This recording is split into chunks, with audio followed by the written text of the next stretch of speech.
a grande notícia dos últimos minutos, Júnior Urso não vai mais pro Vasco.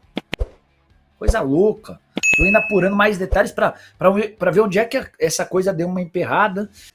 O já melou a contratação do Júnior Urso, mas já não estava tudo certo. Francisca, o Urso, ele rescinde o contrato no Orlando City, onde ele tinha enorme moral para jogar no Vasco.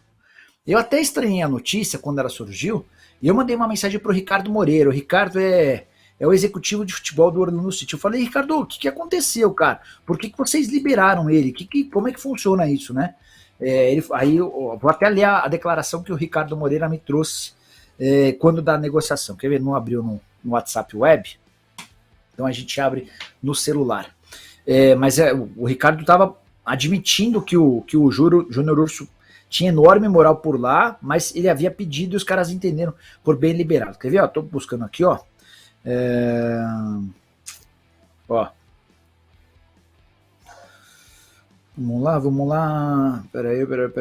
Ó. Que eu já conversei várias outras coisas com ele e acabou ficando distante. Ele não estava bem aí? Eu perguntei pro Ricardo. Muito bem. Era o jogador com mais minutos, um ídolo do torcedor, mas por problemas pessoais pediu para voltar para o Brasil e a gente acabou liberando, tá? Essa conversa se deu em 10 de novembro. E a notícia se deu, esse início da conversa se deu quando eu mandei a mensagem reproduzindo a informação de que o Júnior Urso havia fechado com o Vasco. Então, ele alega problemas pessoais e diz que precisava fechar com o Vasco para estar mais perto da família. O pessoal do Orlando City aceitou. Já mandei uma mensagem para o Ricardo Moreira agora há pouquinho antes do programa começar. Vamos ver se a gente consegue alguma afirmação dele. Quem sabe, será que o Júnior Urso voltaria para jogar nos Estados Unidos? Será que ele tá disponível no mercado? Tá. Será que algum outro clube brasileiro se interessa? Eu gosto. Volante de 33 anos de idade, com muita boa qualidade. Eu estava contando para vocês que o Christian, volante do Atlético Paranaense, estava indo para o Cruzeiro, empréstimo gratuito. A relação entre as diretorias de Cruzeiro e Atlético é muito boa. Só que depois que eu fiz essa notícia, o Fluminense e o Vasco procuraram o Mário Celso Petralha pedindo que também tivesse a possibilidade de contratar o Christian por empréstimo. Os caras acabaram concordando e nesse momento vai caber ao Christian decidir onde vai jogar. A tendência da 777 é recuperar o Vasco devagar financeiramente, igual Flamengo e Palmeiras, ou seguir o modelo de contratação do Bragantino.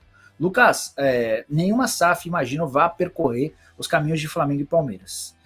A ideia é investir com dinheiro externo para que a máquina volte a funcionar de uma maneira mais impactante. O modelo a ser adotado pela 777 me parece o do Red Bull Bragantino, assim como também o que o Grupo City pretende fazer com o Bahia. É permitir que o clube tenha grana para contratar e investir em jogadores jovens, tá? Para que esses jogadores tenham resultado dentro de campo esportivamente e possam ser vendidos futuramente. Você dificilmente vai ver SAFs investindo maciçamente em jogadores veteranos, como tem feito o Corinthians. Porque do ponto de vista comercial não é uma operação que se banca. Você vai contratar o Renato Augusto, o William, o Paulinho, o Gil, e você vai vender quem? Como é que você faz com que esse dinheiro investido na aplicação dos reforços vá dar retorno? O Red Bull Bragantino, às vezes, até acho que exagera na contratação de jogadores muito jovens, e aí fica um time pouco mesclado. Então talvez seja um erro que o Red Bull Bragantino já apresentou, que o Bahia e que o Vasco não devem repetir. Mas eu estou um pouquinho desapontado com a 777, porque logo que eles chegaram, eles procuraram o escritório do Bertolucci e deixaram bem claro que chegariam ao Brasil para fazer o Vasco concorrer com contratações com o Flamengo, por exemplo. E não tem sido assim. Recentemente os caras perderam o Paulinho para o Atlético Mineiro, com a alegação de que R$1 milhão é um valor muito alto. Não é muito alto. Se você quer o Oscar, pessoal, você está falando em alguém capaz de bancar R$2 milhões por mês, no mínimo. Enfim, mas acho que a gente precisa aguardar cenas dos próximos capítulos. Pedro Raul, só para contar para vocês, fez exames pela tarde, vai assinar contrato com o Vasco e vai custar a 777 10 milhões e 400 mil.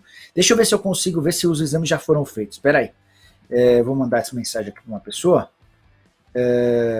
Boa noite. Pedro Raul já fez os exames? Deu tudo certo? Vamos ver se a gente consegue alguma resposta. O curso não veio mais para o Vasco. E o motivo muito me preocupa. Querer modificar proposta na hora da assinatura, cadê o profissionalismo? Daniel, vamos lá.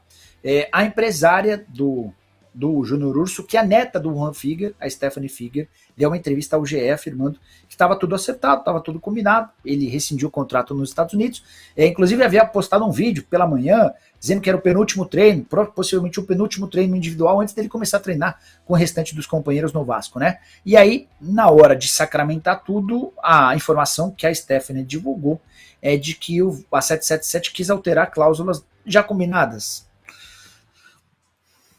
Não pega bem, né? E assim, eu tenho tentado ser cauteloso com a 777. A torcedor do Vasco vem, pô, Nicola, mas os caras não anunciaram ninguém. Pô, Nicola, para contratar o técnico já foi um parto.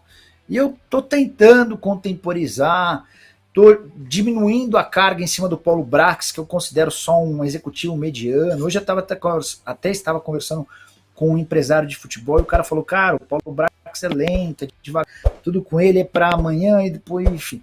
Mas não tá começando bem, tá? Isso não significa que, obviamente, que não vai dar certo nem nada disso. Mas os primeiros indícios, as primeiras impressões que a gente tem não são as mais positivas.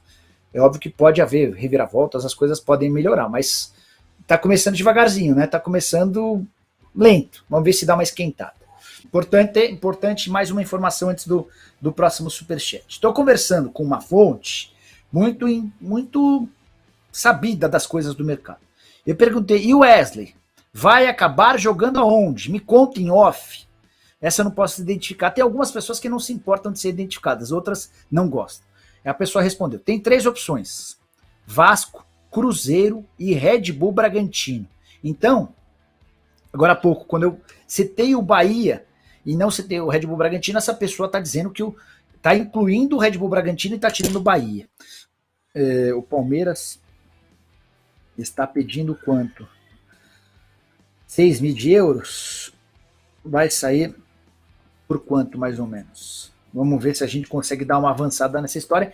Então a informação que vem agora, às 19h40, dá conta de que o Wesley hoje está entre Vasco, Cruzeiro e Red Bull Bragantino. Eu perguntei sobre 6 milhões de euros. Perguntei assim, o Palmeiras está pedindo 6 milhões de euros? A resposta veio mais ou menos isso, tá? A pessoa está digitando aqui, assim que ela terminar de digitar eu conto também. Ela completou. Entendem que 100% vale 6 milhões de euros. O que você pode fazer é tentar oferecer uma quantia menor por um percentual menor. Você deixa um percentual futuro para o Palmeiras para oferecer menos dinheiro, tá? Uma novidade sobre o Vina no Vasco e o David. Barbieri, o André Cury, que é um empresário do Vina, me assegurou que os clubes estão conversando, o Ceará e o Vasco. E que, pelo que eu senti do André Cury, o Vina gostou da possibilidade de jogar no Ceará. Ele tinha a ideia de ir para a Europa não, para a Arábia Saudita, para o Catar, ele queria fazer o pezinho de meia dele, ele sabe que com 30 e poucos anos de idade, está diante da última grande chance de fazer um ótimo contrato. Ganha 600 mil por mês, é óbvio que o cara que ganha 600 mil por mês, o cara já está com uma vida relativamente ganha, né? Mas imagina que você tenha que se aposentar com 35 anos de idade, você vai ter mais 35 anos só gastando. Então o Vina estava disposto a fazer um pezinho de meia. Deixa eu dar uma ligada para o André Cury. Às vezes o André atende, às vezes não atende, às vezes retorna mais tarde, então, mas a gente chama ele para saber sobre, aí eu vou perguntar também sobre o Bayer Leverkusen, a história do Arangues, que também está por lá, caixa postal. Deixa eu mandar um WhatsApp para ele, quer ver, ó? Vamos ver se a gente... E aí eu quero perguntar também do Yuri Alberto, né? Para ver se a gente consegue alguma novidade. Quer ver? Cury. André... Tá por aí? Fala comigo um minuto. Me liga aí. Vou pedir para ele ligar. Vamos ver se ele liga ainda durante o programa, tá? Pedro Raul já fez exames. Os exames estavam marcados para o período da tarde. Mandei mensagem para uma pessoa que trabalha com ele. Ela ainda não me respondeu. Deixa eu até dar uma conferida. Deixa eu ver se ela já visualizou, pelo menos, né? Eu mandei mensagem às 19h27. Pedro Raul já fez os exames, deu tudo certo. Mas, cara, os exames são mera formalidade, ainda mais para um cara que não tem histórico de lesões e tal, deve ter passado nos exames. De qualquer forma, eu já conto para vocês como é que ficou essa história assim que tiver a resposta. Tô de volta, amigo, é verdade, deu uma sumida, né? Boa noite. Nicola, parece que o Fla vem voando, né? Sou a favor que o meu fogão aceite a grana da Ferish. Essas SAFs no Rio ainda estão off. O Luiz está se referindo àquela questão envolvendo o direito de transmissão do Campeonato Carioca, né?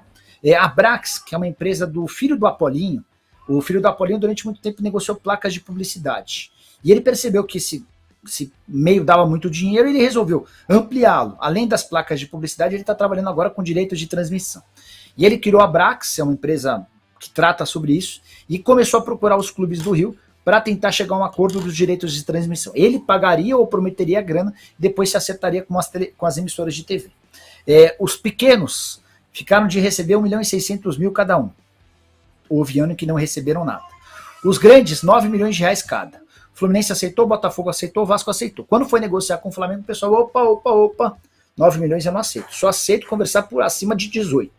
Afinal das contas, a Brax convenceu o Flamengo a fechar em 18. Quando a notícia chegou aos ouvidos de Vasco e Botafogo, no Vasco e Botafogo, você vai pagar 18 para o Flamengo? Então estamos fora. E eles rescindiram. O Fluminense acenou com a possibilidade de rescindir também, mas acabou recuando. O que eu sei é que a Globo conversa com o Vasco e Botafogo para fazer a transmissão desses times como mandantes, embora seja uma conversa preliminar. E aí você tem a Band, o SBT e a Record conversando com a Brax para transmitir os direitos, para exibir os direitos de transmissão do Campeonato Carioca. A falta de unidade, isso vale para qualquer campeonato e para qualquer movimento de clubes. É muito ruim. Os clubes são muito mais fortes quando eles negociam de forma coletiva, né? Mas tem sido difícil chegar a um acordo com o Flamengo. O Flamengo tem exibido uma postura de caminhar sozinho. Até porque arrecada mais, até porque representa de longe a maior audiência, né? O Flamengo, inclusive, na nota que ele justifica essa pedida de 18 milhões de reais, e lembra que 18 milhões equivalem a 42% do contrato, e que nos últimos anos a audiência do Flamengo, ou as pessoas que assinam os pacotes, equivalem a 60 e tantos por cento. Então o Flamengo poderia até exigir um valor maior. Enfim, tirem as próprias conclusões, tá?